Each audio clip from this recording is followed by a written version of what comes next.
Assalamualaikum warahmatullahi wabarakatuh. Perkenalkan, nama saya Erika Andra Puspita, nomor induk mahasiswa 0435178115, program studi ilmu komunikasi. Saya akan menjawab tugas 1. Soal nomor 1, term pada hakikatnya terbagi menjadi banyak jenis. Sebutkan dan jelaskan 3 dari macam term tersebut, sertakan juga contohnya. Yang pertama, term berdasarkan konotasi. Konotasi adalah makna tambahan atau asosiasi emosional yang melekat pada suatu kata. Selain dari makna literalnya, konotasi bisa bersifat positif, negatif, atau netral, tergantung pada konteks penggunaannya. Contoh, kata serigala dalam konotasi negatif bisa berarti seseorang yang licik atau tidak dapat dipercaya. Yang kedua, term berdasarkan denotasi. Denotasi adalah makna literal atau makna sebenarnya dari suatu kata tanpa adanya tambahan makna emosional atau subjektif. Contoh, kata serigala dalam denotasi merujuk pada hewan liar dari keluarga Canidae. Yang ketiga, term berdasarkan predikamen. Predikamen adalah kategori atau klasifikasi yang digunakan dalam logika untuk membedakan jenis konsep atau istilah berdasarkan hubungan mereka dalam suatu proposisi. Contoh, substansi. Manusia adalah makhluk hidup. Lalu, berdasarkan kuantitas. Ada 5 apel di meja. Soal nomor 2. Jelaskan dan berikan contoh bentuk sesat pikir atau logical fallacy. Bagaimana agar terhindar dari logical fallacy?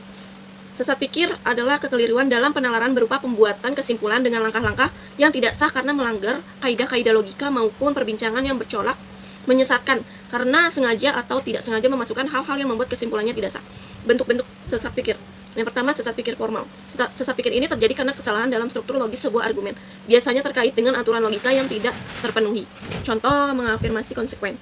Premis 1, jika hujan maka jalanan basah. Premis 2, jalanan basah. Kesimpulannya, maka pasti sedang hujan. Artinya, padahal jalan bisa basah karena alasan lain, misalnya karena seseorang menyiramnya. Kedua, sesat pikir verbal. Sesat pikir yang terjadi karena kesalahan dalam penggunaan bahasa, seperti ambiguitas atau kesalahan definisi.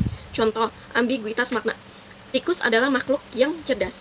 Komputer juga memiliki mouse, maksudnya tikus. Kesimpulannya, maka komputer memiliki makhluk kecil yang cerdas. Artinya, kesalahan terjadi karena penggunaan kata tikus yang berbeda makna. 3. Sesat pikir material. Kesalahan dalam substansi atau isi argumen, bukan dalam struktur logikanya. Biasanya terjadi karena penggunaan asumsi yang keliru atau penyimpangan fakta. Contoh, korelasi palsu. Premis.